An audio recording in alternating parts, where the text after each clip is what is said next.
From Relay FM, this is Connected, episode 498. Today's show is brought to you by our excellent sponsors, Jam, Squarespace, NetSuite, and ZocDoc. I'm Federico Vitici, and it's my pleasure to be joined by Mr. Stephen Hackett. Hello, Stephen. Hello, Federico. How are you? I am doing great. I just got some excellent shopping recommendations in the pre-show from you and Mike. So go listen to those. Yes, we're also joined by another person that is not you, Stephen.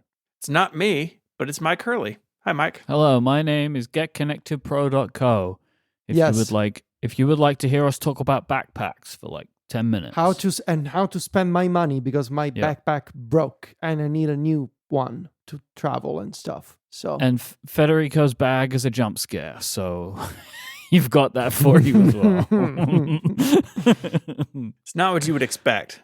Mike couldn't believe that I used that thing for 5 years. And, I just couldn't believe it was able to last. That's the thing that's surprising to me. Did that bag smell real bad when you opened it? Yeah, kinda like a petrol smell. Pure petroleum. Mm-hmm. Yeah. Yes. I kind of thought it might. Yeah. It smells like the insides of planet Earth. That's what the smell is. GetConnectedPro.co. Follow up. We have some follow up. Stephen, this is an interesting one. Go on. I tried the Solo Top Lifestyle. Yes. So this is the little Etsy clip. You put it on the Vision Pro. I will say, when you get it, you should watch the video on Etsy of how to install it, because I was like, I can figure this out. And I could not figure it out. I had to watch the video. And you get the Solo knit strap headband thing, with the adjustment knob, the wide one that goes around the back of your head. And this one, the little clips kind of do another one, kind of like at a 45-degree angle, like to the top of your head. And you had recommended going down a size. So I wear the medium around the back of my head, the smaller over the top of my head. I had like a 45-minute spatial phone call with Underscore this morning. And this is the way to use the Vision Pro. Yes. Totally sold. Yes. I'm sure it looks goofy, but you already look goofy wearing a Vision Pro. So exactly. Super comfortable. I feel like it didn't, it was like balancing the pressure on the back and the top of the head, way less fiddly than the dual strap thing. I think it looks better than the dual strap. This is, Federico, you were right. This is really good. Thank you. I'm so pleased to hear this. And look, I tried all of this. It continued, including I got like a cheap knockoff from Amazon US of the Solo Top. It's still not as good as the Solo Top. Like the material, it's the creator of the Solo Top really, really created a really nice product. Yeah. And as a reminder, there is also a Solo Top dev version if you want to use it with the developer strap, made by the same person, but different purchase. They should have called it Solo Top Pro. That'll be the aluminum one. They should have called it Solo Top Pro. Look, I want to do this.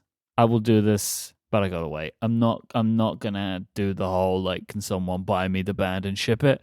I'm just gonna wait until the Vision Pro is in the UK, and then I'll buy a second band and I'll try this out. Yeah, maybe that happens soon enough. I reckon it's going to happen within the next month. I genuinely think before WWDC. Yes. But it's just about when. I could imagine they might announce it around about the same time that iPads are announced or something. They might do one of those party weeks where there's a bunch of stuff happening, and one of these things might be international availability for the Vision Pro.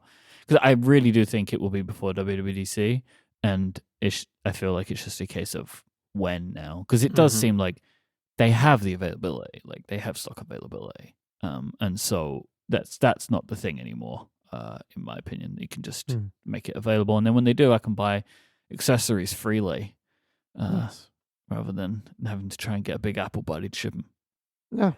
Yeah. So on last week's episode, I was half remembering something that Craig Federighi said about Apple's training data for photos. I had a couple of people write in, and Jamie was one of them who said, I'm almost certain. See, Jamie's in the same boat as me. The Yeah. reference to licensing images was Craig Federighi at a talk show live, but I can't find any reference to it. I agree. This is where I remember it. Jamie says the decision was about Google's image processing in the cloud as opposed to on device, and whether that was limiting Apple's accuracy because they didn't have access to user photos. I'm pretty sure he said something along the lines of, we don't need to scrape our users' data to find photos of trees to train on, which I remember him saying. Okay. I remember people cheering and clapping, and I think he clarified that they licensed imagery. This is what I remember. So the fact that Jamie also remembers it this way, I'm just going to take it as that's for sure. Because what I don't really want to do is watch hours and hours and hours of old talk show videos to find it. So I'm just going to say they said it. Just to make sure that this is not a Mandela effect type situation where we are Maybe it is. collectively making up something that this occurred. This statement. Well, I don't know. Maybe this is a Mandela effect situation. Me and Jamie are the one. We're in it now, but I'm just going to take it as fact. Okay. I'm sure somebody will find it if it actually happened. I tried looking on Pod Search and couldn't find that phrase. Before last week's episode, I was Googling, I was searching, I was trying all kinds of stuff, and I just couldn't find anything definitive, and so I'm just going to take it as this is what happened. Okay. All right. So that sound we have played a couple of times. Welcome back to EUies, a reoccurring Quizzies subsegment. It's a podcast within a game show where I correct Quizzies results from previous episodes. Jason of Quizzipedia wrote in to say, apologies for the belated follow-up, but when catching up on the quizzes, I noticed an important issue. In episode 484, 2 questions were incorrectly graded, number 1 and number 3. Number 3 is a wash. Stephen and Federico should have both gotten 100 points. But in the first question, Federico was actually right and Stephen was wrong. So this was where I was asking you to guess previous picks. I don't know what happened, but I think I know what happened. I wrote down some stuff incorrectly. I also know what happened. Yeah. Okay. Yeah. Sure. Yeah. Federico, this is an energy that you can give, but ultimately you're going to win out of this. So, like, I'm not, I wouldn't really worry about it too much. And so basically, I scored things incorrectly. There is now a new points total, and I realize now I may have not actually calculated the points total correctly. But we're just Of course. Yeah. Oh, jeez. Basically, some mistakes were made. All right, I'm but one man. And now the new points total is Federico has 390 points, and Stephen has 370 points, and that's where we are. So Federico is now in the lead. So a complete reversal of the entire game that was only noticed by Jason of Quizzipedia. Mm-hmm. Thank you, It's Jason. not a complete reversal. You're well, I am now winning, and I am slightly in the lead. Quite in the lead. 120 points. You know, I felt that I was actually doing better this year. There's more corrections coming in now through the Discord, which is weird to me. It's like, why are all the corrections coming now? That's what I want to know about. So I tell you what. How about the Discord? Someone in the Discord tell me what the points are, and I'm just going to update the points to be whatever that is. No, we got to do a recount. We got to stop the count and do a recount. Yes. Yes. All right. I can do that, and by the end of this episode, there will be updated points for you. How about that? Yeah. Thank you. Anyway, it is now time more like for amateurs. From this moment on, I retire. Quizzies is dead. I've retired. No, you've done it now. I hope you're all happy with yourselves. The Quizzies is dead. It's over. It's not happening anymore. Quizzies is dead. No. Quizzies is dead. Quizzies is dead. Is it dead No. before this correction where I'm the winner? Quizzies is dead. Goodbye, Quizzies. Mike, let me make you feel better with some Teach Italian. Okay, it does make me So feel today better. we are going to learn some basic activities for when you're gonna travel to Italy next. More specifically, I want you to learn how to say that you want to eat because you're hungry. Very basic, like human survival type situation. You gotta find some food. We're gonna do the very basics: breakfast, lunch, and dinner. Right? So how would you say those things, and how would you use them in a sentence? So let's start from the morning, obviously, with breakfast. Now these words are potentially complicated for you guys, especially the first one. So good luck. Breakfast is colazione. Colazione. Yes, that's correct, Mike. Can I hear it one more time? Sure. Colazione. Colazone. What I'm trying to say is cola and calzone smashed together. No, but no, that's not so- it. Calzone-oni. Calzone-oni, baby. So cola is easy enough. Cola. The second part of the word, zione. Sione. Yes, close enough. Yes. Perfect. Lunch, pranzo. Pranzo. Oh, yeah. Pranzo. Yeah, and this is another one. It's Pranzo. in Romanian, it's pruns. Prunes? Oh, that's Yeah, fun. P-R-A-N-Z. I don't really like prunes. Prunes. Prunes. Prunes is a different word that I've forgotten now. But So depending prunes, on I think, depending sounds like plums. It's very confusing. Yes. So in proper Italian, you would say pranzo, like I told you. I wouldn't say pranzo. I would say pranzo. Like that's with a slightly different Z sound at the end. That's the sort of dialect that we have over here in Rome. And lastly, now when you look at dinner, you may think of the famous wrestler and actor John Cena. Well, in fact, you pronounce this, you pronounce this cena. That's how you say it. Not Cena, it's cena. China. Yes. Da, Perfect. da, da, da. China. Yes. China. All right. You So can't now see we know me. these words. And so let's say that you're in Italy and you're staying at a hotel or something, and you say, hey, let's go have dinner. Right? How would you say that in Italian to maybe one of your Italian local friends or something? Let's go have dinner. Andiamo means we go.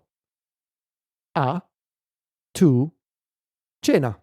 Andiamo a cena. Andiamo a cena. China. Yes. That is perfect. Now let's make it finally one more thing for you guys, slightly more complicated. What should I cook for lunch? So let's say that you're staying in Italy at an Airbnb, you have a kitchen or something, and you have an Italian guest, and you want to impress the guest. So what should I cook for lunch? You would say, actually, let me correct you. There's a typo in my own translation. Oh, stop the You would count. say, no, this is not a count situation. There's nothing to count. Cosa devo cucinare per pranzo? Ooh. Ooh. Yeah.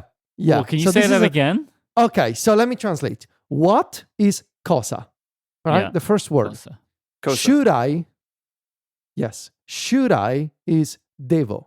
It means it would be like Flip it. must I would be like a proper this verb means must to having to do something. So cosa devo cook cucinare for lunch per means for pranzo which is lunch. Cosa devo cucinare per pranzo? Perfect. Yes. Thank you. Thank you. Yeah. Steven, you can- that's- You can do it. You can do it. You can do it. You can do it. Cosa. Deva. Yes. Kinda. Devo. Yes. Cucinare. Cucinare. Yes. Per. Per pranzo. Yes. That's good. Well done. Well done. These are two actual sentences that you learned today. Thank you for following along. Mm. What a time. So What now a you time. can just come to Italy and offer people to cook them lunch. Just walk around Rome. Yeah. The problem is when they tell me what they want for lunch, I'll have no idea what they're saying. You'd be like, Yeah. See? See? Yes. See? Yes, see.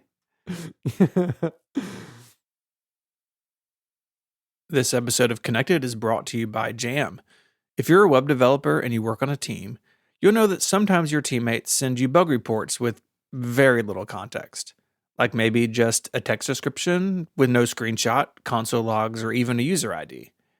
Instead of fixing it, you have to go back to that person who made the ticket to hunt down the right information. And then you go back and forth for days or weeks in the ticket, trying to figure out if it was the local storage API, the response to a network request, cookies at the time zone you're in. It's all just really frustrating, trying to figure out what actually went wrong. You might have heard of Jam. It's used by more than 90,000 people. That's because it's a free tool that saves web developers and designers a ton of time and frustration. It ensures that your teammates make the perfect bug report every time. They literally can't do it wrong. It automatically includes a video of the bug, console logs, network requests, and all the information you need to debug, like even what their internet speed was. It even automatically lists out the steps to reproduce the bug.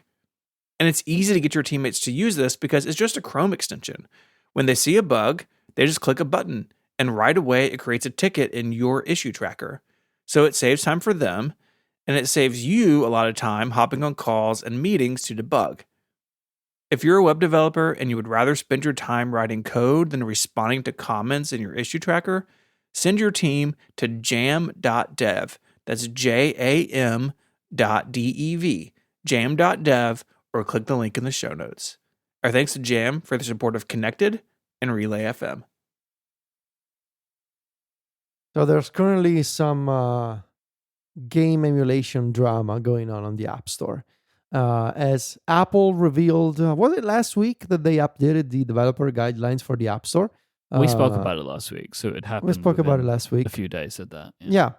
That game emulators for retro consoles are now allowed on the App Store. And sure enough, for the past week, we've seen the first submissions for game emulators appear on the App Store. Except that there's a bit of drama going on because not all of these emulators are actually legit. So the first case of this currently unfolding drama was the first Game Boy emulator that was released on the App Store called iGBA. Now, this looked familiar to me when I first saw it, and sure enough, this iGBA, it looked like a rip-off version of Riley Testuts. You may remember Riley as one of the founders of AltStore. It looked like a rip-off full of ads of Riley's original open source project, GBA for iOS. GBA for iOS, which eventually became part of Delta, the Delta emulator.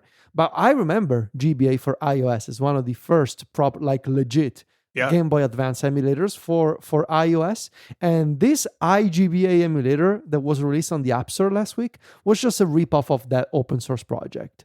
And I'm pretty sure that Riley had in the licensing for the open source project a clause not to release forks of GBA for iOS on the Apple App Store. Without his approval. You had exactly. Which, by the way, breaking news, as I just went to MacRumors to put the links in the show notes, the Delta game emulator is now available on the iPhone. What? Delta is now on the iPhone. What? So Riley has shipped a Download version. it right now. Yeah, Oh my this is a God. question that I have in our show notes, which I was wondering about, is if Delta would be on the App Store, or if he was just going to keep it for the AltStore. But no, it's on the App Store now, and you can download it. And yes, as Steven said, you should do what I have done with the two other emulators we're going to talk about today. I just downloaded them immediately, and so I'm doing that again here. So Delta is here, and it covers NES, SNES, N64, and DS. Jeez. Yes, baby, let's go. Love it. Yeah. Let's go. That's very great news.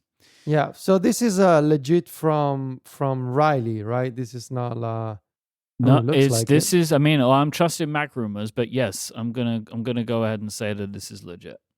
Nice, nice. And I just because it I comes got from the Test It Tech yeah. App Store account, and it's available on a bunch of devices. It's on the Mac too. Yeah, this is the right call from Riley. I think, Yeah. to do not without waiting for AltStore in the EU, just put it on the App Store. Yeah, but That's also like even put it on AltStore, but like the AltStore isn't everywhere else. What will be interesting is if like it keeps it available in Europe. It's on the And- Vision Pro too. hold on, Yeah, because I maybe. think we have more breaking news. Incredible. I believe that as of a few minutes ago, AltStore is now live in the EU. Okay. I thought that AltStore might be happening PAL now available. today. Okay. Yeah. So these are things that are happening as we're recording today. But this still is an interesting thing to talk about. So, because one of the things we were really wondering is like, how is this actually going to play out? Because like Apple were quite loose with their rules and they were talking about retro games and stuff like that. So we're starting to get more answers now because they're appearing. There was one for the Game Boy that Federico mentioned that was kind of using the Delta open source code. There was one for NES as well called Bimmy, sorry. Blimey. Blimey, governor. So the Bimmy one was removed because the developer was scared. The developer had a fear of repercussions.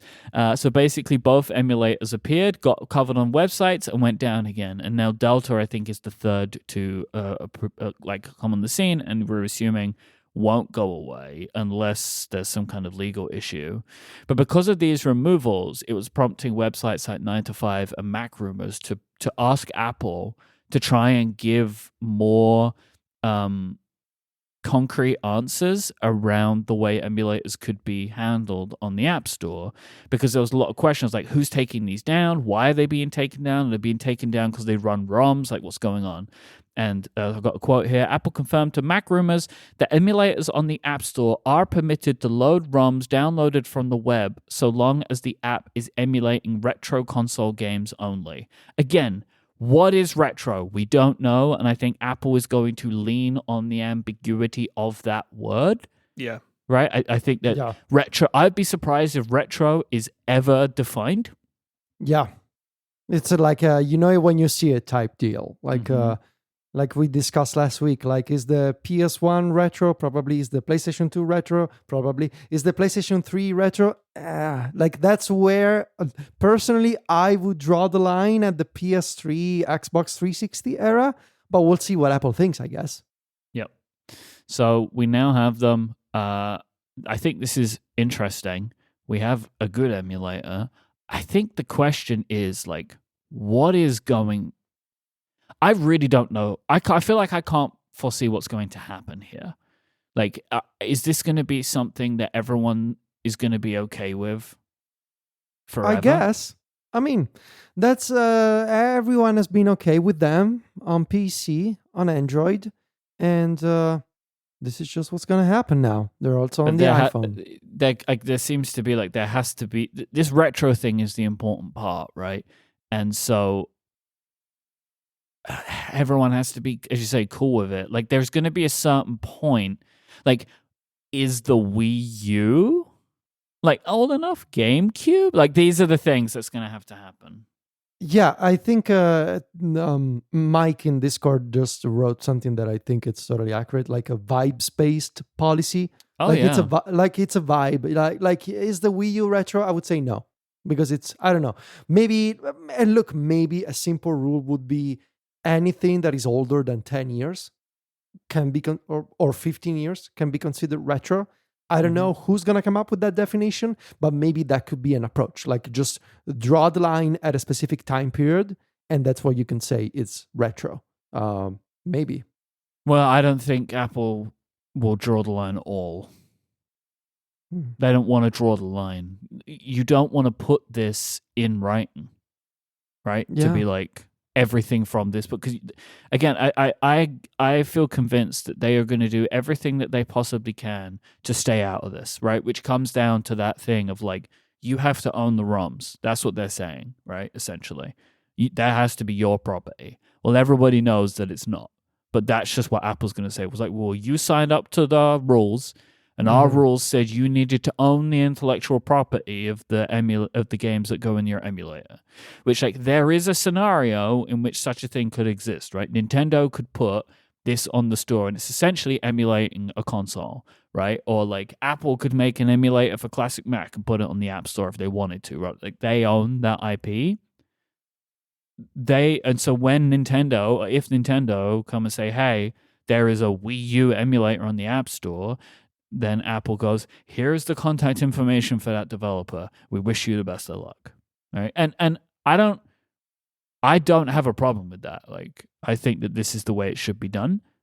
This is not on Apple, in my opinion. Like, it is interesting that they've made this available now. Like, this is a thing that can now exist out in the world, but I do feel like this is something that this is on the companies that decide to make them and the companies that own the IP. This is a conversation between the two of them. I don't feel like this is something that Apple should be involved in. But then I also do want this kind of thinking to extend to lots of other stuff that happens in the App Store, that Apple doesn't feel the need to put itself in the middle of anything, but they do. So, but this is really interesting. I've never used Delta, because I've never wanted to jump through the hoops of doing like the side loading or whatever. Federico, have you used it before? You've used it, right? It's very good. It's excellent. Yeah. I'm using it right now. What are you doing? What are you playing? Star Fox 64 on my iPhone. Did you just have a Star Fox? How do you have that? Like, you just got that? We don't have to talk about where the ROM came from. No, okay. Well, yeah. Let me ask a quick question. Did you acquire it just now, or did you already have previous acquisition of such a thing from a source? I acquired it just now. No, just now. Interesting. There are devices that you can buy that can do this, right? Like, what is the one that I'm thinking of? Is it the communicator or something it's called, I think? Which is... the GB operator, which is the one that I use. GB operator. That's the word I'm looking for. That's the word I'm looking for. That is a device that I own and have used, and it's cool. I just want to tell you that I signed in with my EU account, and I am now using AltStore on my iPhone. Tell us about what that's like. Can you explain what's going on here? Yeah, so I had to sign in with as we established last week, I had to sign in with my Italian Apple ID for the App Store. Then I paid a 1.50 something cents euro fee to AltStore. That's how they're dealing with the CTF, I guess. And that's per year, right? Per year, yeah, using Stripe. And then a page came up in Safari saying, thank you for supporting us. Download. I clicked the download button and it told me, you need to approve this installation in settings. I took screenshots of everything, so let me go through the screenshots. Your installation settings on this iPhone don't allow apps by AltStore to be installed directly from the web. You can change this in settings. I opened the settings app. At the very top of the settings app, there was an option to allow installation from AltStore LLC. I tapped that button and a full screen prompt came up saying, allow apps from AltStore LLC. And there were two buttons, allow and ignore. I tapped allow, then I went back to Safari. In Safari, I clicked download, and another full screen prompt came up saying, altstore.io, that's the website, would like to install an app marketplace. I clicked install app marketplace. The icon did not end up on my home screen. It ended up on the app library. That's, I guess, because of how I've configured my iPhone. Then I opened AltStore. And I went to the apps section. There was Clip. I had already pledged using Patreon for Clip. And I clicked install. And when I clicked install, another full screen prompt came up saying, AltStore would like to install an app. I clicked install app. And let's see. I now have Clip on my iPhone. And Clip, allow Clip to use your approximate location. This is how this is what they're using to monitor the clipboard in the background. And it literally has a map view that I assume is going to show you all the things you've copied and where geographically. That's a clever workaround. But yeah, I got it. Now, and we're doing this live, I guess, right? Yeah. What happens? What happens? I think I can put it on record. I'm gonna be the first person to do this ever, at least live on a show. What happens if I sign out of my Italian Apple ID for the App Store So from you've settings? downloaded some stuff. I've downloaded some Right. stuff. I have an app marketplace and Yep. an app from a marketplace on my iPhone. Yep. I'm gonna sign out. Let's see. Okay. No, so this is a location prompt. So this is nothing related to the App Store. Let's see if I'm logged out. I am not logged in anymore. So Okay. if I open AltStore, I mean, it's working. Okay. And I open Clip and it's working. You know? It's So what happens if I sign Maybe back restart in? the phone. Maybe restart the phone and I'll let you know how it goes. But yeah, after signing out, it seems to be working. Now I restarted the phone. But yeah, thank you, EU. Big day for Riley Tested, right? Huge. This is Delta on the App Store and So- AltStore. Yeah. The €1.50 that would cover the fee for you, plus they would get 50 cents, right? Is that right? How much is Yes. the core technology fee? Isn't it? Is it a euro? Or is it euro 50? It's a half. Oh, man, it's a half euro, I think. It's half a euro, so they're making a euro? Okay. Interesting. Interesting. It's all happening. I am. Yeah. It's here, and by the way, I was able to install everything from the web, so that was nice from Safari. And AltStore, Riley actually has a blog post showing off some examples of apps that will be available on AltStore, including UTM. I'm really excited to try this one. That's a virtual machine that lets you run Windows on an iPad, for example. So there's a bunch of things. Okay, so my phone restarted. Okay. Again, we're doing this live. I can confirm I am still signed out from the App Store, so no Apple ID. Let's see. AltStore launches, and Clip is working. No And Apple you're ID. in your US Apple ID. No, I am into no Apple ID at the moment. All right, sign into your US Apple ID. Yeah, I bet that breaks it. Oh, you think? Or not break it, but turn it off.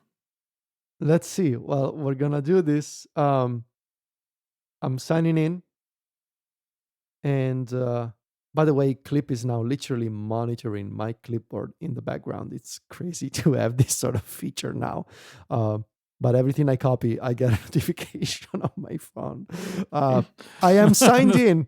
I am signed in with my US Apple ID again. Let's force quit the App Store to make sure. I'm signed in with my US Apple ID. I am force quitting AltStore just to be safe. It's working. That's weird. As I said before, you are in the edgiest edge case, right? So like, who knows, right? Maybe this works for 30 days and then it cuts off. Like, we really don't know. Hey, what if this I is gotta gonna look sign like. out and sign back in every 30 days, I'll take it. You know? that's not too bad, is it? Yeah, That's not too I'll bad take at it. all.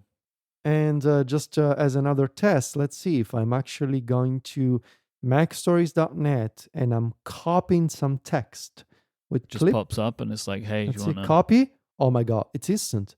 Clipboard change, swipe down to save to clip. Swipe down, allow paste.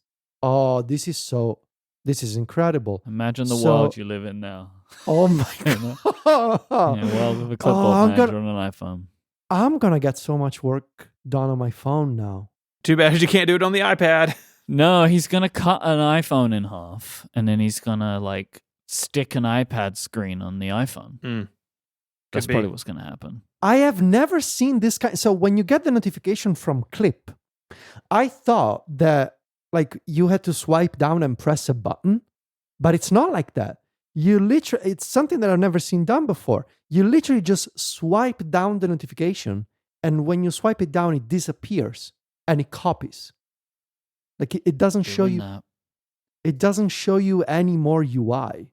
It's just this is wild, and it also works with images. Yeah. Well, okay. Well, this segment went off the rails completely. Basically, there were emulators; those went away, and now the one everyone wants is here. So, and also Europe. Here we are. I would like to issue my quizzes corrections. Thank you to Jeremy and Kate in the Discord. We have now corrected everything. The scores for 2024 stand as Stephen with 370 points and Federico with 490 points. So Federico is 120 points in the lead, but it doesn't matter now Nice. because I've retired. So No, come on. that's the end. Say goodbye. Say goodbye. Goodbye. No, I refuse. No, we're not saying goodbye to the quizzes. No, I'm not. Now I just need to work out what it is that you need to do to get Nintendo DS games running on Delta because they haven't put all the files in. There's like something I need to work out. Mike, Work that out. I literally got you. I know you got me. Why Why do you think I said it? I have been waiting for this moment for my friends. I had a folder in my iCloud drive for like the past couple of years called Nintendo DS BIOS and firmware. Now, will it contain screenshots? Will it contain photos of my dogs? Will it contain, I don't know, Nintendo files? Who knows? Maybe I'm going to send you pictures of my dogs. Who could tell? Yeah. Who could tell? Who could tell what's in this folder, you know? Yeah, check iMessage. Thank you. It's a wild world that all this stuff is just happening. Yeah, and look, who says regulation does nothing? I Now know. we can all play Star Fox 64 on our iPhone. I'm going to play Pokemon on my iPhone. Yeah. I have wanted to do this for nearly 20 years. The iPhone is 17 years Nintendo, old. why did you never do this? This was there for you. Like Pokemon Red on an iPhone?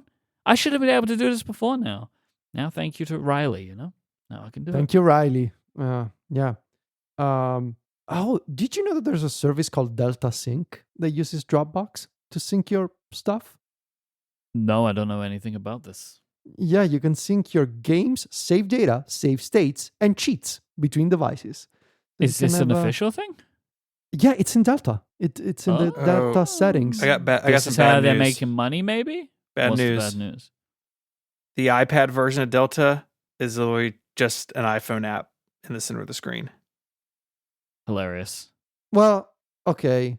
I mean, give Riley some time, It's, it's I'm just saying, it'd be Maybe- sweet to have it. Set your iPad up, use a controller, play some games. well, That's weird that it's not on the iPhone. all right. So I have my But Nintendo not the DS iPad. emulator all set up. Yeah, nice.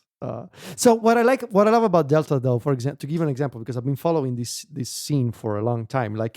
So many of these janky emulators that are coming out on the App Store now, they are usually either ripoffs of other emulators, such as the case for GBA for iOS, or they are web wrappers. Like they're like a little view for actually a web page for one of these online emulators that also exist these days. For example, that AdBoy emulator that came out was literally a web view for the AdBoy online emulator.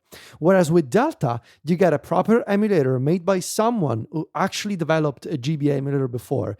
And for the Nintendo DS emulation, it tells you what kind of emulator core it's using. And in the case of DS emulation in Delta, it's using Melon DS, which is a popular DS emulator with a core built into Delta. So it's got, the source and the developer. There's a link to donate to the developer from Delta. So yeah, it's very cool. And man, this is wild that on the same day I get to use a Nintendo emulator and a clipboard manager on my phone. This is incredible. This episode of Connected is made possible by Squarespace, the all-in-one platform for entrepreneurs to stand out and succeed online. So whether you're just starting out with a new website or you're managing a growing brand, you can stand out with a beautiful site, engage with your audience, and sell anything, products, services, even content. Squarespace has everything you need all in one place, all on your terms. You can start a completely personalized website with their new guided design system called Squarespace Blueprint. You choose from professionally curated layouts and styling options to build a unique online presence from the ground up, tailored to your brand or business and optimized for every device. And then easily launch your website and get discovered fast with integrated, optimized SEO tools, so you show up more often to more people and grow the way you want. You can also integrate flexible payments to make it checkout seamless for your customers, but simple with powerful payment tools. You can accept credit cards, PayPal, and Apple Pay, and in eligible countries, offer customers the option to buy now and pay later with Afterpay and ClearPay. And these selling tools are really flexible. You can sell exclusive content, add it to your site, put it behind a paywall. You can sell content or courses. It's all built in. You can even sell files that customers can download, like PDFs, music, or ebooks. It's all really cool. And that's my favorite thing about Squarespace. Anything you need to build, they've got the tools to do it all in one place. All these tools work together really easily. It's just great. So head on over to squarespace.com and sign up for a free trial. When you're ready to launch, go to squarespace.com/connected to save 10% off your first purchase of a website or a domain name. That's squarespace.com/connected. And when you decide to sign up, you'll get 10% off your first purchase and show your support of this show. Our thanks to Squarespace for their support of Connected and Relay FM. I've made a purchase. Okay. Is it Star Fox? Yes. The Humane AI Pin. No, I'm just kidding. No, Oh. no. Oh. Can you I imagine? was so excited. I was so almost got me. excited. He's taking one for the team, you know? That taking a real big one, real big one, a real warm one right to the sternum. Everyone's seen the Humane AI Pin reviews, I'm sure by now. David Pierce did a great job. Marquez Brownlee did a great job. I read some others. Just a hot mess of a product. It's bad. Mike, I know something you have said before. What was the plan for this before ChatGPT came along? And I think maybe the plan was just like, hey, we're just gonna have like a little Siri-like thing and maybe do it all on device. I had someone contact me on Mastodon to say that like they believe that this was always the plan because if you were working in AI, you knew something that this was coming. I don't buy that idea. I just don't. I think it's what you were saying. I expect they were building something that was going to be as much of a assistant as Google Assistant, as Siri is, and all those kinds of things. But then when I think about that, I'm like, so why can't the thing even set a timer? Did they start over, which is possible? I would love to know, like, what was this product going to be? Because I do not believe when they started it that they. Well, okay, because here's the thing, right? This is what this guy said, as Ramon saying in the chat too, that they felt like this was going to happen. Fine. So did they build a product not knowing how it was going to connect to anything? Because like OpenAI have their system, but it wasn't like you couldn't have guaranteed that there would be a company that had a large language model that they were going to allow you to plug into via an API. No one could have known that. If that was the bet, that is very strange to me. That like they were building a product with no idea what it was going to be powered by. They just started building it. Yeah. Like with an idea. That seems very strange. And then I was also getting into the idea of like they wanted to build, like we talk about this a lot, right? Like if you're building something on top of somebody else's thing, you're opening yourself up to trouble anyway, because then you were at the whims of another person. I mean, there is an argument about that for all of AI right now, which is like everyone's building at the whim of either Microsoft or Nvidia or both. And like wherever those companies decide to go is where like the whole industry is going to go. You mean OpenAI instead of Microsoft? No. Well, I mean, because I'm thinking of Azure. But yeah, you could throw OpenAI in there too, because depending on the type of company you are.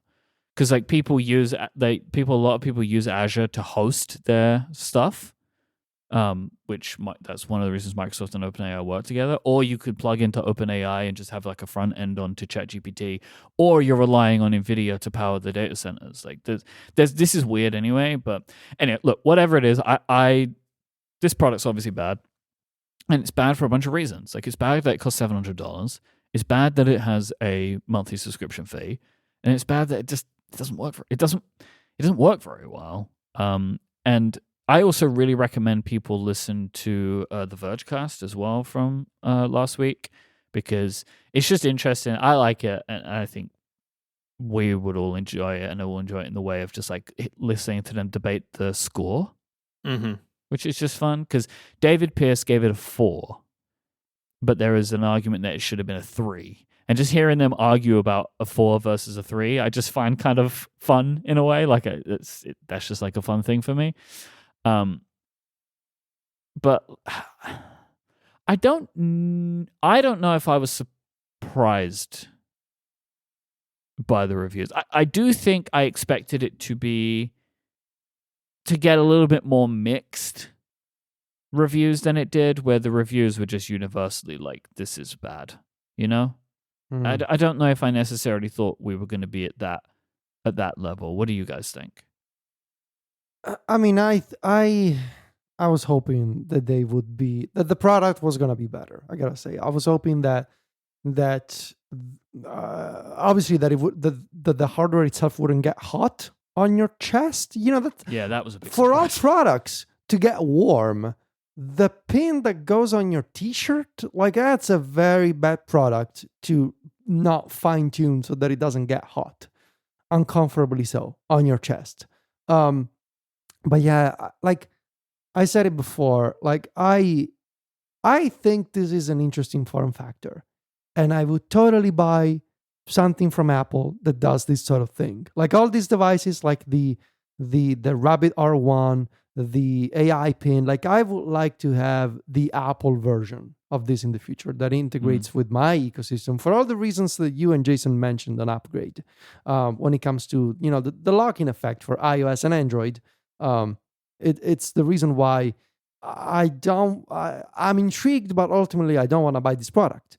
But I was still hoping that it was going to be better than this. I mean, basic things like it cannot set timers, or it just doesn't understand what you're saying. It takes forever to respond. The laser UI is so weird. Like it screams to me of a kind of product that was conceived in one way and shipped in another. And I think you can tell that the experience isn't finished, because the product isn't finished because maybe a version of a different product was finished, but that's not the one that goes for sale. I don't know where they shipped it now. I genuinely don't know where they shipped it now. I can't understand the scenario where this is what they did. Like their roadmap has a bunch of stuff on it, right? And I am kind of a bit surprised of like, why didn't they just wait a little bit longer? Like, what was the harm in delaying this? I don't know what that harm would have been, because this just doesn't feel like it's it, right? So like, let me just give you a thing. So you've got the summer version of this, right? So the spring is shipped as 1.1, and that does everything that it does right now. Their summer release has the nutrition stuff in it, which they showed off a bunch, but isn't in there right now. Photo sharing via SMS. Right now, if you send an image to someone that you've taken on the AI Pin, it sends them a link to go and download it. Timers and a clock. Like, I think it can tell the time, but I don't know if that's built in. I think it might be going to the web for that. Time-based reminders. And just like a few other things. It's kind of like, why? I know you've got to ship at some point, right? Like you do. But this just felt like it wasn't it. Yeah. And I really wonder where the product can go. And we'll talk about in a minute, like if it's in the public has been killed now anyway. But it's just, the whole thing is very strange to me. The hardware looks good. It feels well thought out. It seems like, heat to issues aside, they built good hardware. Like the whole package that you get looks fantastic, and people talk about tolerance of it. It looks like something Apple built, like genuinely, like that's what it looks like. The fact that projector actually works at all, I think, is a big surprise to me. Like I thought that there was no way. I genuinely, when I saw that for the first time, I was like, they won't ship with that. They can't do that. They did that. Like I think that is impressive. Like they managed that. Like, yeah, it doesn't work great in a lot of sunlight. Okay. But like, that's the thing that like My iPad isn't great outside either. You know what I mean? Like, this is a problem always. The fact that it works at all, I think, should be commended. But there are just things about this product that are peculiar, and a lot of it is the way. I mean, a lot of the problems that this product has is because it can't connect to your phone, and that is just like the fundamental issue at play here. Like, it hasn't got any of that information about you, and it needs its own phone number because it can't connect to a phone. Like, it can't do that, and that is the problem. But then their execution of what they tried to build also wasn't great. I think something that I shouldn't have been surprised about, but it was to see it, was how long it takes to do everything. A long time. But like, if you talk to ChatGPT, you're waiting for the answer, right? But it's like it's whatever. But there's just something about the way that this product is, where you like ask it a question and then you just kind of like, you're not looking at anything. Like, at least with ChatGPT, you watch it start writing the answer, so you feel like something's happening. And also because I think as humans, I think we are naturally inclined to accept latency with text, but not with speech. Because, for example, you wait for a response to a text. You don't wait for a response to a question with somebody you're talking to, usually. Yeah, at least with no visual cue, right? Like, if I ask you a question, I can see you're thinking, But if I can't see you, it's strange. It's still kind of awkward if you're just going to stare at me. I'm like, imagine me going like, for 10 seconds in front of you. Like, that would be strange. It would be strange, but not as strange as if I asked you the question and you just sat doing nothing, looking blankly at me for 10 seconds. That would be truly weird. Yeah, but still, I think the reason why people are okay with ChatGPT is because, like, it's like when you're watching the type indicator for somebody on iMessage or WhatsApp. Okay, they're typing, and ChatGPT is like, okay, it's typing. You're gonna give it a second, but with speech, you gotta be fast. You gotta be instant. Otherwise, it's just odd. I am bummed out about this, though. Like, I'm bummed out that the product is where it is. Like, there is a possibility that it sets this kind of hardware back a little bit, but probably it will be okay. But like, I wanted it to be successful because I like technology. Ultimately, that's a good way to put it. Yeah, and it hasn't been, and it isn't. I'm really intrigued about the Rabbit R1. I think reviews for that should be coming very soon now too. When is it launching? Like next week, I think. Next week? Yeah. Can you buy one? I know that people that ordered them, they're shipping, and I think they have an event. I got an Instagram ad today to tell me that they have a pickup event. I think it's next week. And I also think I heard David Pierce say that the reviews are expected within the next week or so. My thinking about that is I think that product has less lofty ambition, and so it may review better. Maybe. Probably. That's my kind of gut feeling on it. Like, people might be expecting less from it, and so it may review a little bit more on the scale. Like, I think that the scale that the AI Pin got reviewed on was way higher than it should have been, and that is because of the way Humane pitched it, right? And the price. I think those two things are... And the price. Yes. Two sides of a coin. The price. Yep. Because it's a phone, right? That's the price of a phone, and it's the price of a monthly subscription for a phone. And so, like, that is, you're really putting it up there. And I feel like a $200 device, which looks like a toy and kind of acts like a toy, it might review differently. I'm really intrigued. I don't have super high hopes now, especially coming off this. But I really hope that this is like, in a couple of years' time, we will laugh more about this because of how good X is instead, right? Like, there's going to be something else which comes along and is super good. But yeah, this won it. What do y'all think about this in the context of the DOJ's complaint over the iPhone and like the Apple Watch, for instance, where they basically say, hey, Apple, you have built this thing in such a way where other companies can't integrate with your devices. Is that a factor with this? Would this have been better if they could, tap into like all the Apple Watch stuff or things like that? Or do you think that's sort of a separate issue?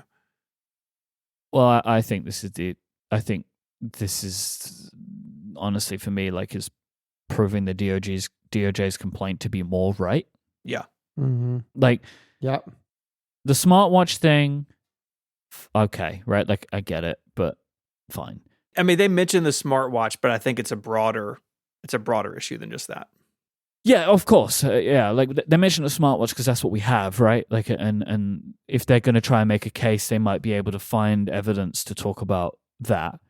But I think that this kind of product is showing that. Like, it's what Jason wrote about last week. Like, we are in a situation where this type of product can really only be truly effective if either it's made by Google or Apple, or it's so incredible that everyone wants to plug into it. And that's the original iPhone, right? Like the original iPhone was successful because everyone wanted to make apps for it. Like there is another device, and we spoke about this with like, I think probably the closest thing on the horizon would be a Johnny Ive, Sam Altman device. Might be the only thing where it might generate enough excitement from the wider tech community that like Uber would want to make an app for it, right? But like Uber's not making an app for the AI pin. They're just not going to do that. And so you're stuck.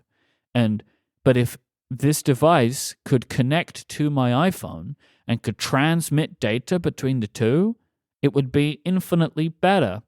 But Apple's not going to allow that because they're going to make their own one. And like I think that's a problem. I think I think it is too. And we can't know for sure that this would be like a radically better device if it was more integrated with our phones.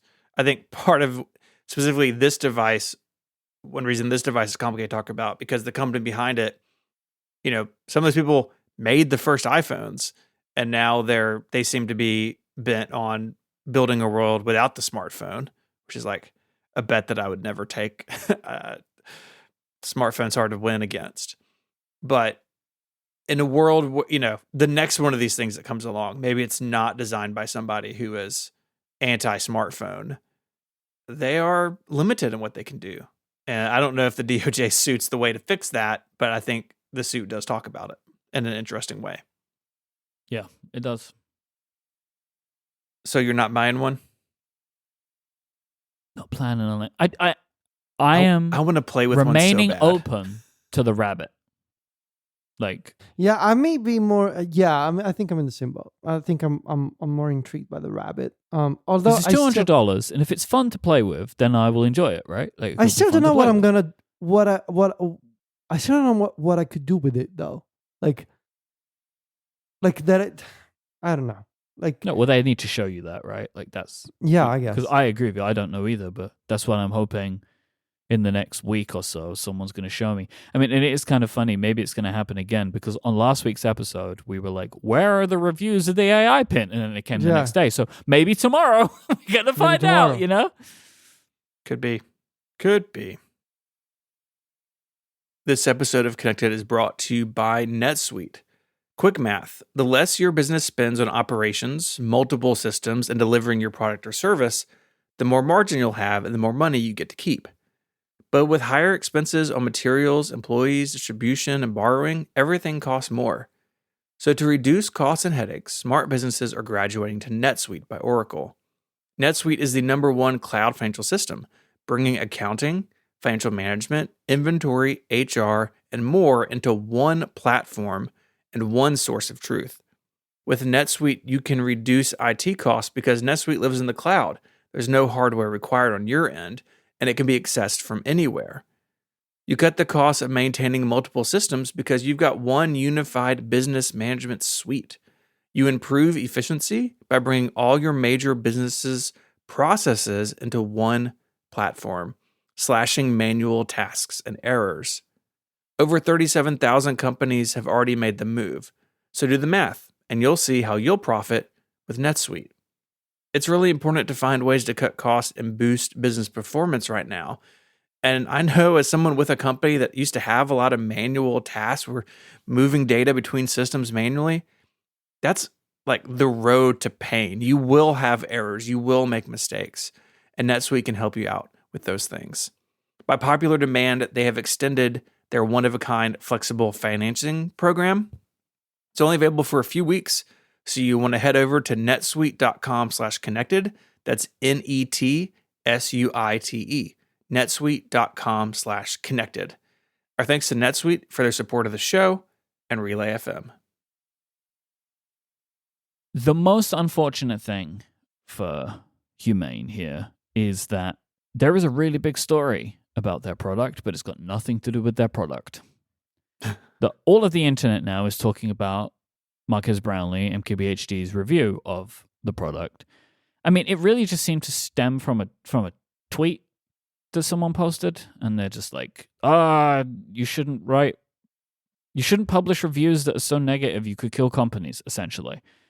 And this has been a storm that has been brewing for Marques for like a month or two, based upon a review he did of a car called the Fisker Ocean. Is that it, Stephen? That's it. Yeah, this is an EV sort of crossover that is pretty bad in terms of software and some physical things in the car. He had a bad review, a negative review of it, as did basically every other car journalist that have touched the thing. And he was towards the end of the review cycle. Mm-hmm. So he reviews the car. He says it's bad. He shows all the ways that it's bad, and as do all the other car reviewers that spend time with it. They all have, kind of overlapping comments on the places where this car isn't up to standards that we expect now. His review comes out, and before his review came out, this was already true, but it continued after his review came out. Fisker's in a death spiral financially. Mm-hmm. And their stock has been cratering for some time. They have been warned that they could be delisted from the stock market in the US because if there's a certain threshold, if you fall below for a certain amount of time, you'll be delisted. So all that's going on. But people say, well, Marques Brownlee killed Fisker because of this negative review. He has a follow-up video because in this process, Fisker says, hey, we're going to have a software update. It's going to fix all this stuff. One thing about that software update I just want to note is that they have to have physical hands on the car. Fisker has to send a technician to you to apply the update because this car is so broken, it can't run over-the-air updates, which like my Toyota can do, right? Not an EV, not a fancy car, like it can do it. Fisker even botched that. And he re-reviewed it with the new software, and some of the stuff was better, some of it was worse, some of it was the same. But that was sort of the background, and that wasn't on his main channel. That was on his autofocus channel. But that was sort of in the background leading up to the Humane AI Pin. Yeah, but it's still got 5 million views, that video. It's incredibly successful, I think, because people wanted to see the review of the car that was bad. And so, like, I think this has been like a storm brewing for him now. Like, and I think part of it is just because people want to chase for clout online, right? Yeah. And so, like, I think one of the reasons that this guy posted this tweet saying, like, you should do no harm in your product reviews, shouldn't be so negative, you can kill companies. Like, I think part of that is like, this guy's name is Daniel Vassallo, who published this post. I think there is part of it where it's like, well, this is going to get you a lot of engagement. But I think part of what's going on here is something that I think we've been saying for a while. I've said it for a while. I've believed for many years now that Marques Brownlee is the single most important one individual person in technology. Yep. Like, that he's so powerful in his audience size, and because he's so good at what he does, that he has the ability to shape opinion. And like, that's what I think is going on here. Like, he made a really good review he made a really good review about the AI Pin. It's fantastic. And then he made a really good video talking about it and all the drama about it. And I do believe still that he has the ability to massively change the fortunes of a company due to his reach and the respect that people have for him. But I don't think that he is like quote unquote responsible for these other companies, because it comes down to, for both of these companies with Fisker and Humane, Marques didn't get anything like really wrong. Like he just reviewed the products for what they are, right? Like you can see it in the videos. He talks about how they are. If this kills those companies, it's not his responsibility. Like, especially when like Humane Pin, they sent it to him. Like, like it's not like he like hunted it down to get it and do a hit job. Like they sent him the product. Like he was a reviewer for the product. But what I do feel like is the thing here is that Marquez is so popular. He has the ability to change public perception. Like there is probably 4 million people out of like say like the 4,020,000 people that would have watched his video about the AI pin that now would never buy the AI pin, which is what his reviews are for. It's to inform you. But now like there's so many more people that have an opinion about Humane than they did prior to watching that video. But that is just the nature of this, because the flip side of it is Marquez Brownlee has the ability to make you as well, right? And like if Humane had a product and it was really good and his video came out and it was really good, orders would have gone through the roof. This is just what happens. It's up to the companies to make the products. He's going to review the products. If it's good, great. If it's bad, it's not great. And then that's just kind of the way it goes, right? That's my 2 cents on this situation anyway. This whole story made me think about something that I don't know what kind of feelings I have, because I think to an extent we are also part of that problem, what we do. And so obviously, I mean, the whole story regarding Marquez and the criticism from that guy on Twitter, it's silly. Like, do no harm. What does that even mean? Yeah, you're not a medical doctor. You're reviewing iPhones. Yeah. Like, so in case people don't, that is part of the Hippocratic oath that doctors take. Right. Yes. And it's like, look, okay, a company is armed. Like, that's just the way it goes, man. Yeah. And I can tell you, I did not take that oath when I got my journalism diploma. Like, it's not a thing. Yeah. So obviously that is silly, and I agree with Mike. It's probably something done for clout or engagement on Twitter, because some people do that. And if that person genuinely believes that idea, well, they genuinely believe a stupid idea. So that being said, Marquez, like any other journalist, is just doing his job, reviewing a tech product, and sometimes it's a good product and sometimes it's not, and it's a really bad one. The job of any critic, I think, is to be able to separate feelings from, feelings and context from the actual work that you're reviewing, whether it's a product like a device in this case, or a movie, or an app, or a music album. Context and feelings are important, but you gotta write for consumers if that's what you want to do. And you're telling people, should you spend your money on this or not?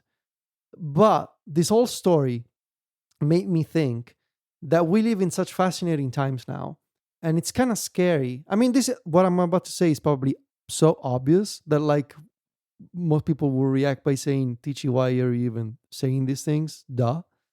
But like, I think it's so different from when we were younger, than now individuals that are not part of any organization have the power to really make or break companies. And sure, a company breaks itself if it releases a bad product. But I guess what's changed now is that these consequences can be so much faster and at a global scale than they used to be. Like, if a company, like, for example, let's take when we were kids. Like, obviously, the Sega Game Gear was a bad product, But, like, that became clear, if my memory serves, over time. Because then maybe you started buying video game magazines, and then you realized, there are not so many games coming out, or it requires too many batteries, and they don't last long. And that was before the internet, obviously.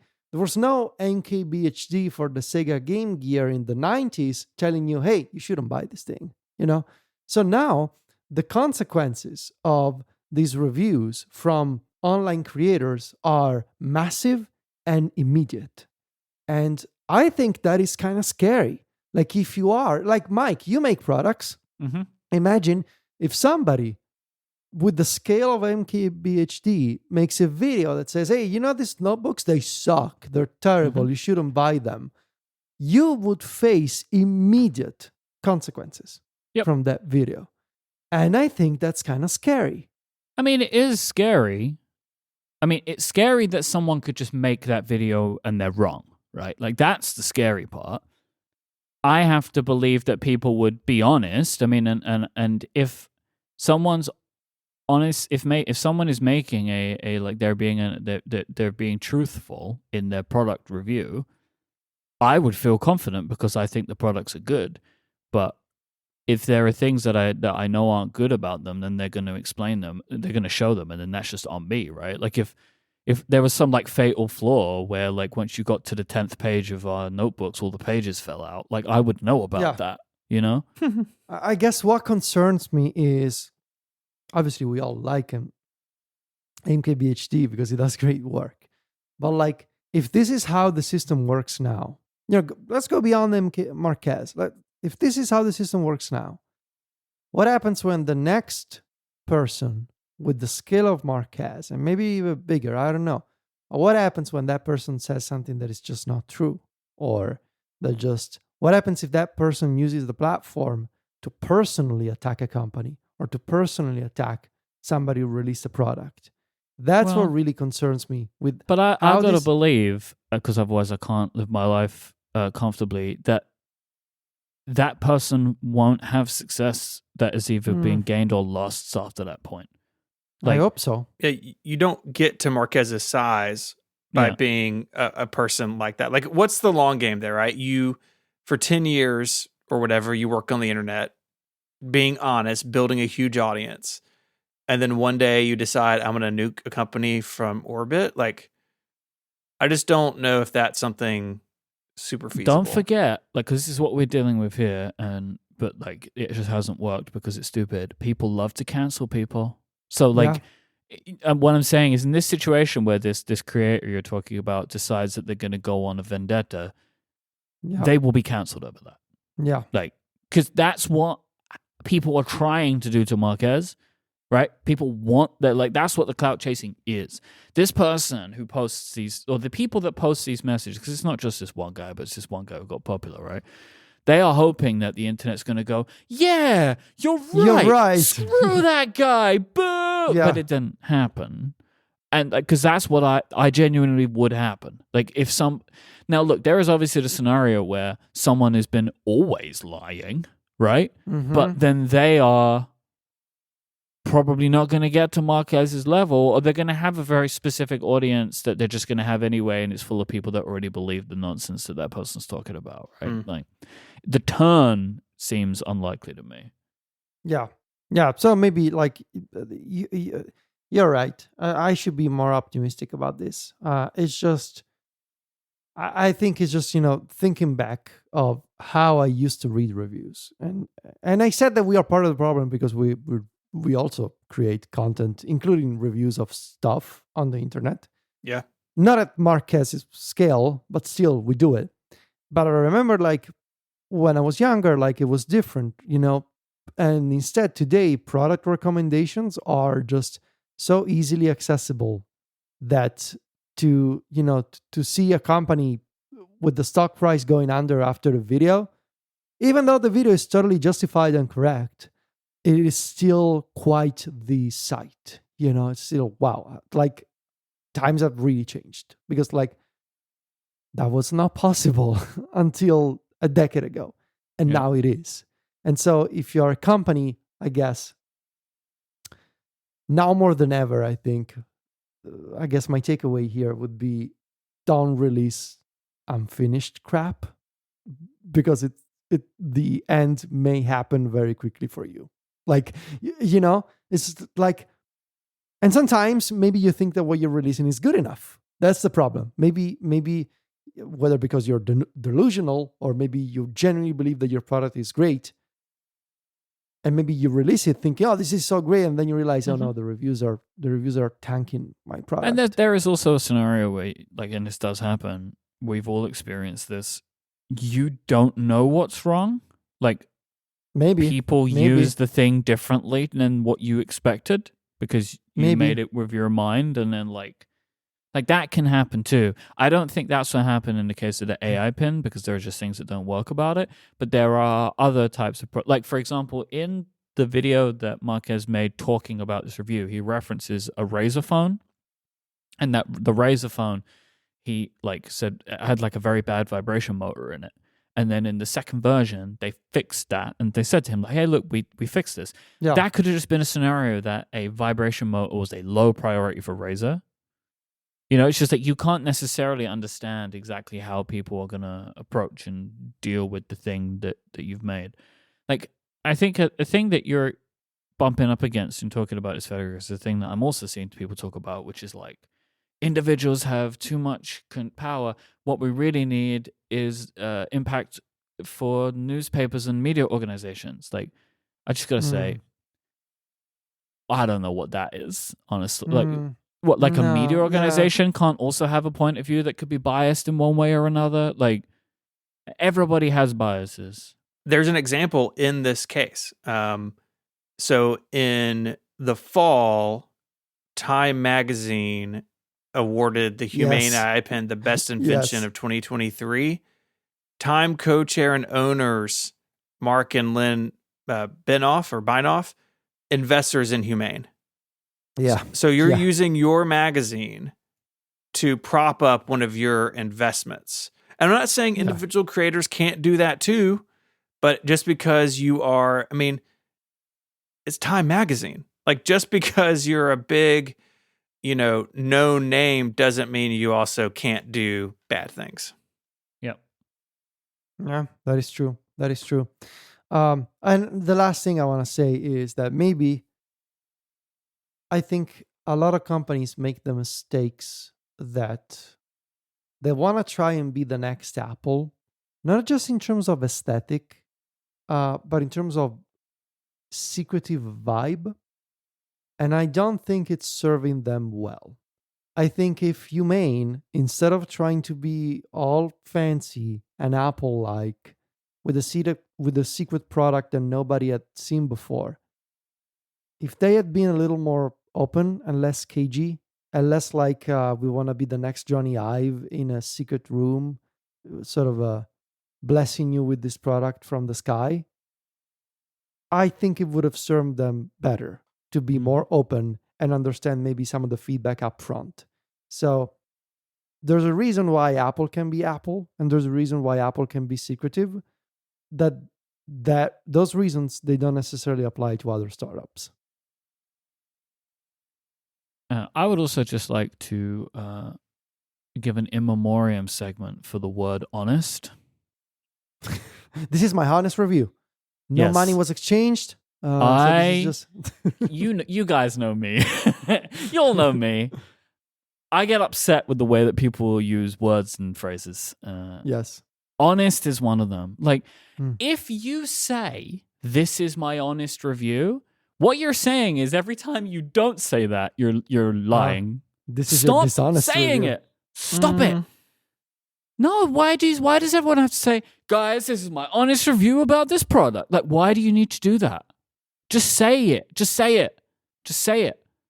And if you've been paid, then say you've been paid.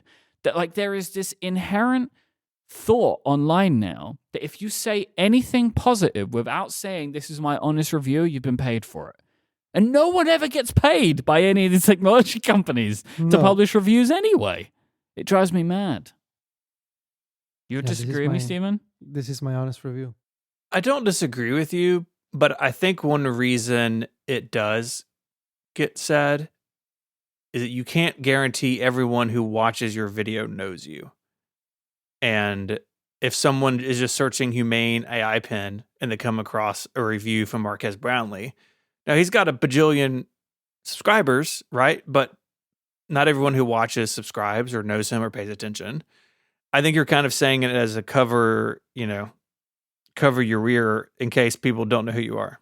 Yeah, but if you don't know someone and they tell you they're being honest, but you don't know them, why would you trust them anyway?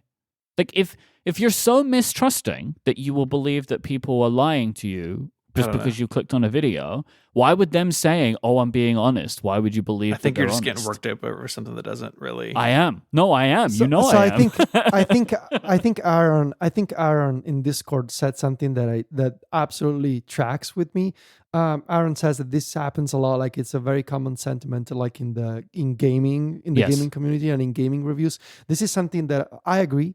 This is something that I run into all the time. For like whenever I'm watching reviews for graphics cards or video game handhelds and controllers or whatever, they use that expression all the time. And I think, I mean, I gotta say the word. I think it goes back to the stupid Gamergate stuff. For like Probably. people accusing creators to be dishonest and unethical with their video game or console reviews. So I think there's an element of that, like people trying to sort of safeguard themselves from being quote unquote canceled by gamers over those kind of accusations. But yeah, I also think it has lost all meaning at this point, Yeah, especially the like word is gone. when you see those reviews, those titles on YouTube with like, I don't know, let's say Nintendo Switch OLED colon my honest review, and it's like title uppercase all caps, like this. That is so silly Because So, like, honest is now starting to mean bad. Like yeah. this is where it's trending towards. And like maybe this upsets me and Federico more, obviously me the most, for this reason, Stephen. This is so prevalent in gaming content. Yeah, Like yeah, everything is This is my honest this review. way. And it is starting to mean like my honest review is a bad review. It's really weird. We're losing sense of the word honest now, which is but that one, of all of the types of things that annoy me, this one upsets me because it's the word honest. We're losing sight of what that means. It's oh god, internet, man. But in essence, MKBHD rules. We love him. Yes. I will stand him forever. And people that think that he has check out all those right, biases. Jeez, I know. One of my very favorite things Is that this your honest review of MKBHD? This is my honest review of MKBHD. Is the fact that he said everyone has biases. I was so happy someone finally said it on YouTube, and he said it. And it allowed all YouTube creators to take a big sigh and like point at that video forever when people said you're biased. It's like, yeah, we all are. He's great, and people were just trying to cancel him, but he can't be canceled because he's too cool. This episode of Connected is brought to you by ZocDoc. You should not have to feel awkward talking to your doctor. And the good news is, with ZocDoc, you can find and book doctors who will make you feel comfortable and actually listen to you. We're talking about tens of thousands of doctors here, all with verified patient reviews, so you can make sure they're the right fit before you meet them in real life. With ZocDoc, you've got more options than you know. ZocDoc is a free app and website where you can search and compare highly rated in-network doctors near you and instantly book appointments with them online. That means you're not waiting on hold awkwardly. We've all been there. We all hate it. So you can book them immediately in the app, on the website. And the best part is all these doctors have verified reviews from actual real-life human being patients. We're talking about booking appointments with tens of thousands of top-rated, patient-reviewed, credible doctors and specialists. You can filter specifically for those who take your insurance, are located near you, and treat basically any condition you're searching for. The typical wait time to see a doctor booked on ZocDoc is between 24 and 72 hours, and you can often score same-day appointments. Finding a doctor you can trust is so important.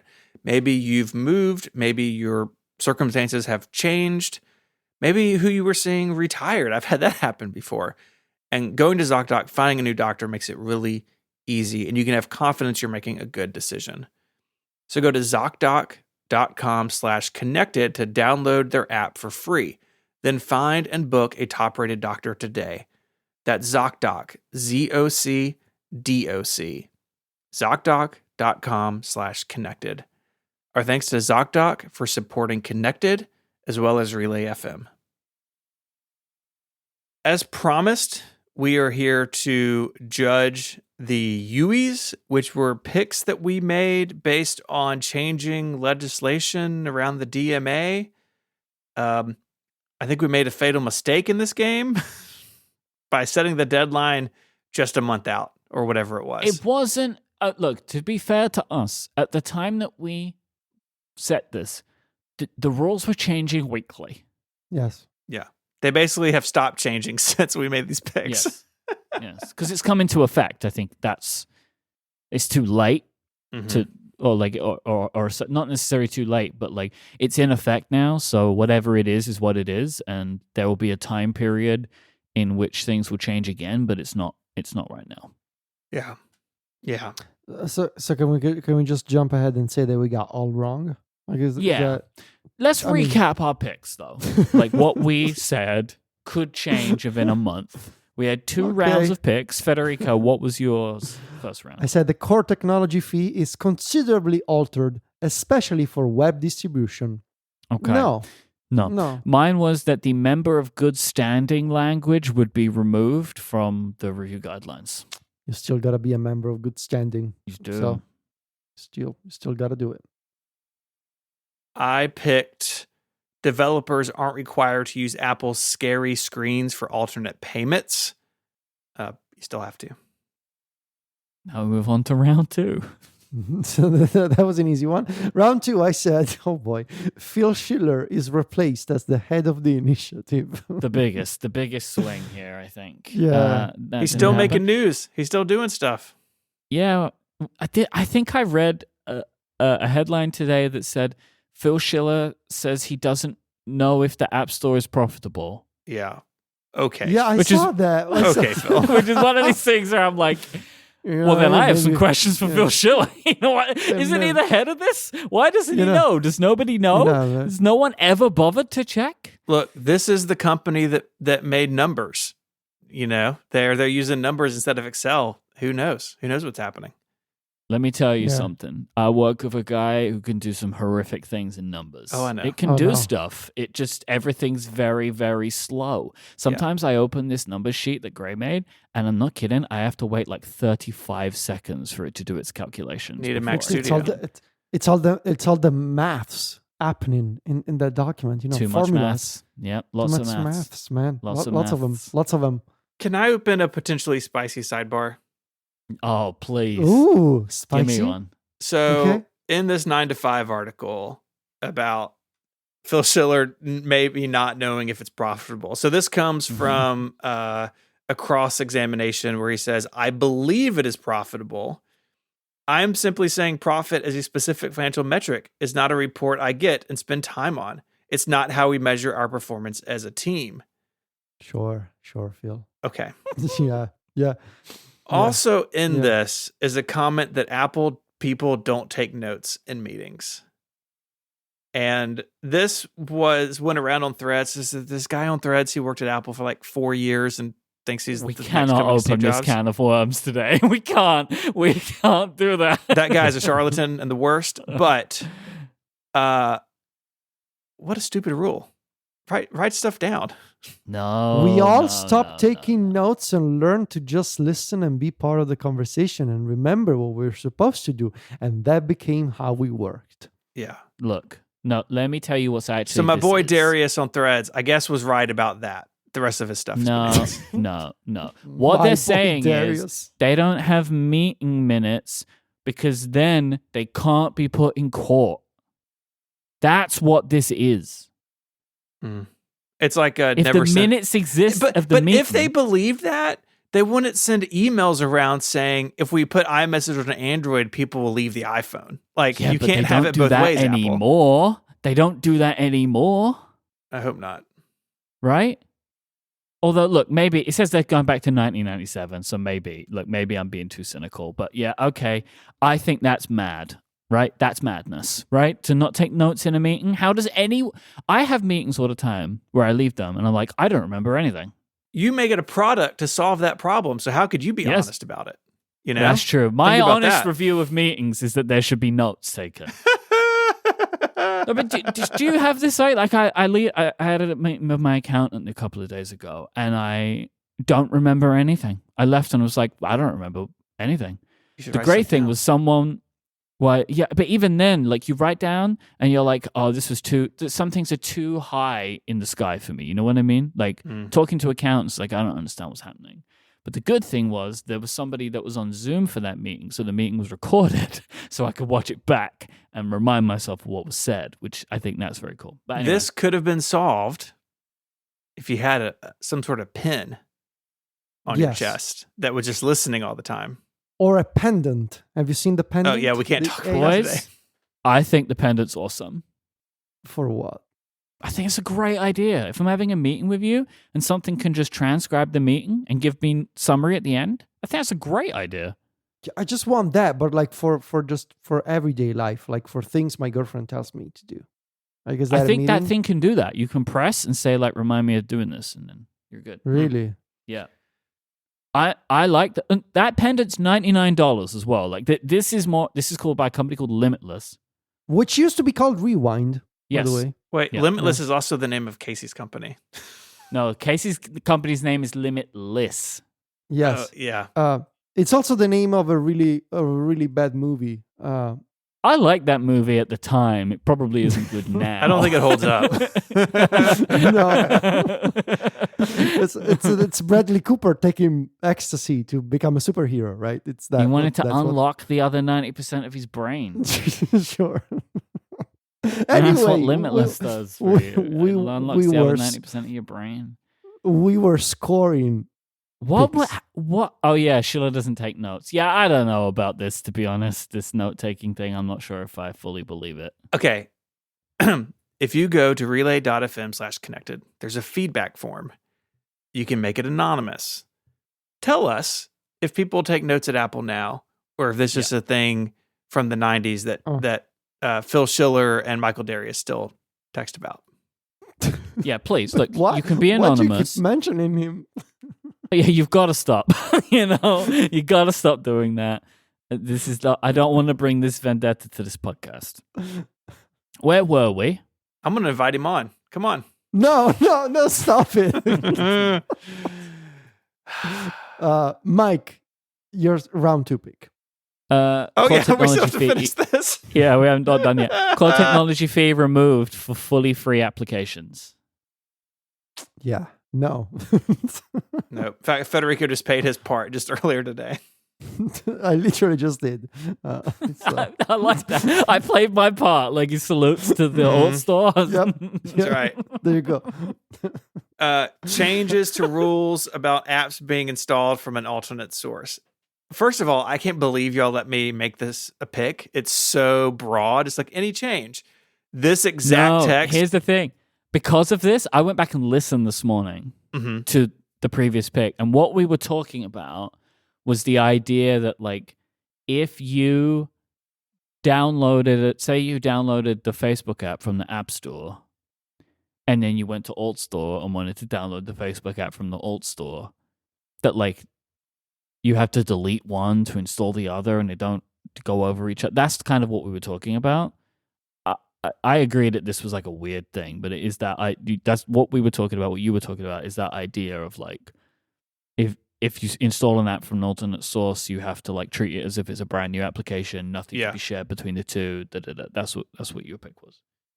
Anyways, that exact text is still on Apple's website, so no change. Because literally nothing has changed since we did these picks.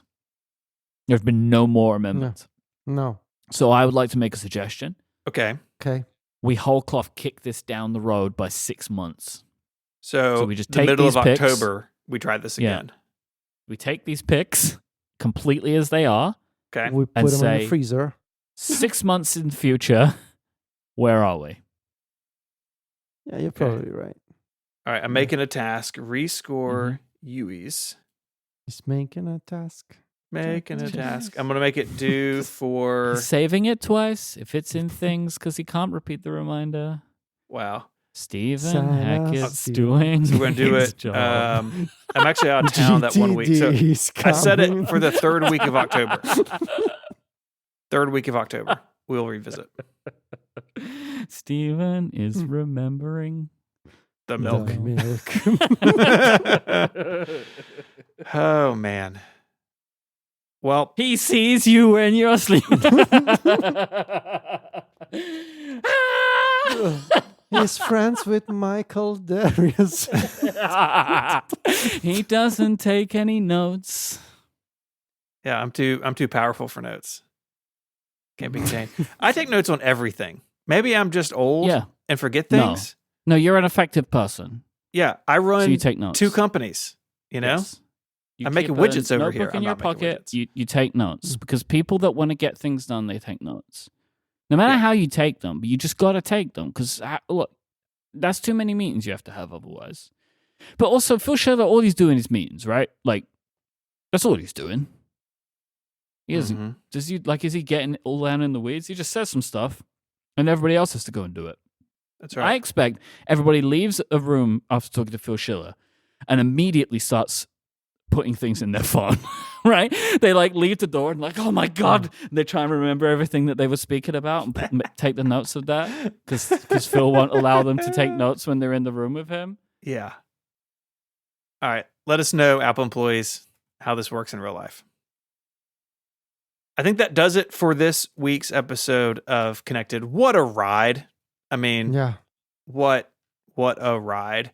Today If you has want to been find incredible. links and stuff we spoke about, head on over to the website, relay.fm/connected/498. Those show notes are also in your podcast player of choice. A couple of things I want to draw your attention to. We mentioned the feedback form. It's the best way to get in touch with us. You can make it anonymous. Send us a note. Tell us you love us. Tell us what we get wrong. We love to hear from you. Tell us how you take notes in our meetings in Apple. Tell us how you take your notes. That's what I want to know so bad. Yes, send us your meeting notes. That's Send us your meeting notes. It's a different thing. so that we can believe you. You know? Yeah. Or if you don't take notes, tell us everything that was in the last meeting and we'll check it in the future. See if you were right. Yeah, but also we're not soliciting information from a corporation. We're I not am. violating. Am I not allowed to do that? You're violating journalistic practices. Oh, I don't have any journalistic ethics.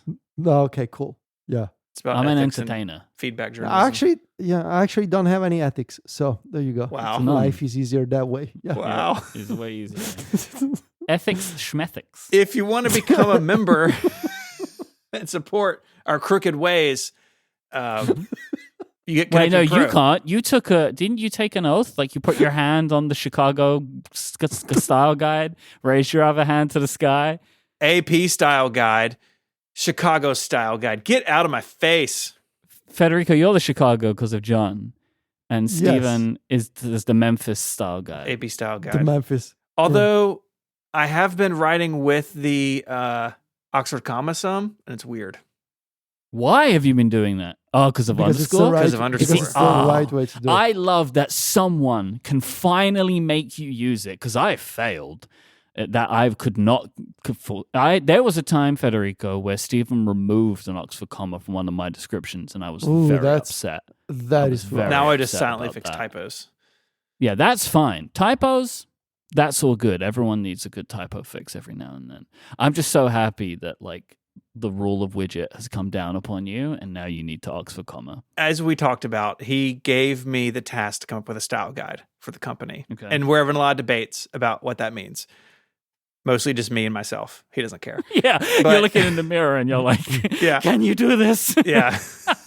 You know, in Memento, like he has the stuff written all over him. You know, it's like that. Widgets are capitalized. But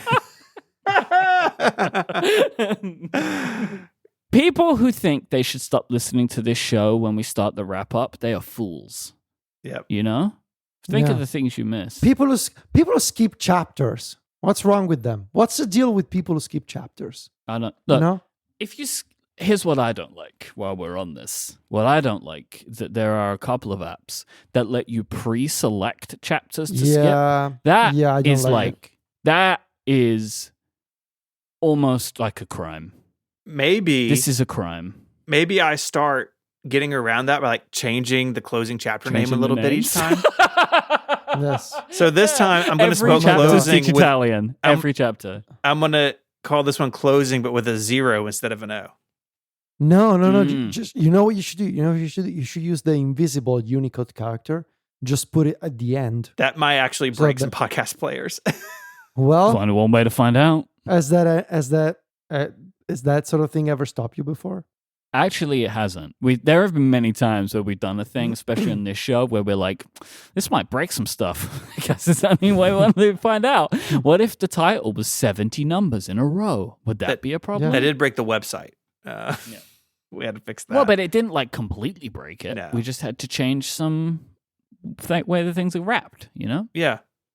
Yo, dog. Yeah, I think it makes me sad. I think this has made me think. I didn't want to do chapters for podcasts when I first started doing them, and it was for these kinds of reasons, which is just like the show is the show. It's the beginning to the end, and it makes me a little sad to skip. But over time, I have become a person that like if I'm not interested in this topic, I will skip, right? But the idea of like not even giving it a shot to begin with, like before you've even pressed play, you're like, just don't even give me this part of the show. Makes me sad. Mm-hmm. Makes me sad. See, now I have a dilemma about where to go. We were talking about membership, though. We just Membership. You get Connected Yeah. Pro, which is a longer, ad-free, more ethical version of the podcast. And you get access to the Relay members Discord, where all we do is share links to ROMs, to games, to download. Yeah. You get a newsletter and some members-only podcasts. They're all pretty good. Go check it out. $7 a month. It's the best $7 a month you'll spend. That's what I'm going to say. If you want to find more of us online, we're around. You can find all of us on Threads and Mastodon. Let's start with Mike. Mike is the co-host of a bunch of other Sounds shows like I'm here. in trouble. He's on a bunch of other shows here on Relay FM. He's on Threads as iMike. He is on Mastodon as iMike at mike.social. And he's also making notebooks. You can't use them at Apple, but you can use them other places that allow you to take notes in meetings. Yeah. Look forward to your honest review. It's a pretty good notebook. Oh, thank you. Thank you. I mean, it's not waterproof, I discovered, but it's pretty good. Did I tell you about that? Waterproof notebooks. You didn't. Waterproof notebooks exist, but they're terrible. I dropped what my happened? subtle notebook in a puddle of water when it was raining, and now it's yeah. all crinkly. Yeah, honest review cannot withstand rain. Sorry. Honest review of Steven's hands, not that useful. Not grippy. Not grippy. Not grippy. Not grippy. You can find Federico at macstories.net. Honest review of macstories.net. It's pretty good. Oh, thank you. Thanks. We try hard. Pretty good. You know? It's pretty good. Yeah. That's pretty good. I mean, it's by Federico and friends. I feel like you're kind of, downplaying John's contributions with that tagline. No, we're not doing this again. No, we're not doing this again. Let's give an honest review of Federico's friends. Some of them are bullies, and they're That's doing true. it to him right now. Yeah. That's true. I really, honestly, Federico, I really did enjoy y'all's recent roundup of HomeKit hardware. Oh, thank you. I have a lot of things bookmarked for future research. Yeah. So thanks for that. Well, I must ask, the reviews of these products, were they honest? Were they paid But for they by were- Big HomeKit? They were dishonest reviews. Perfect. My favorite. That's the new spin on it. Like Yeah. because everything is a honest review these days. You can find honest reviews everywhere, but like, what about dishonest reviews? Like, Love it. now that sounds intriguing, right? So that's what we're gonna do. Dishonest reviews. What about the hottest reviews? Oh, No, what no, about no, no. dishottest? Oh. Oh. Please wrap it up, Stephen. I beg you, please. Please. You can find my unbiased, excellent blog website at 512pixels.net. The best Threads account you could follow is ISMH86. And the most impactful Mastodon account is ISMH at eworld.social. And every Sunday, which is the Lord's Day, we release the best Oh my podcast on God. Relay FM. Mac Power Users. Are those two related, Stephen? It's hard to say. Okay. It's hard to say. I'd like to thank our sponsors this week for making the show possible. Jam, Squarespace, NetSuite, and ZocDoc. And until next time, say goodbye. Arrivederci. Papa. Bye, y'all.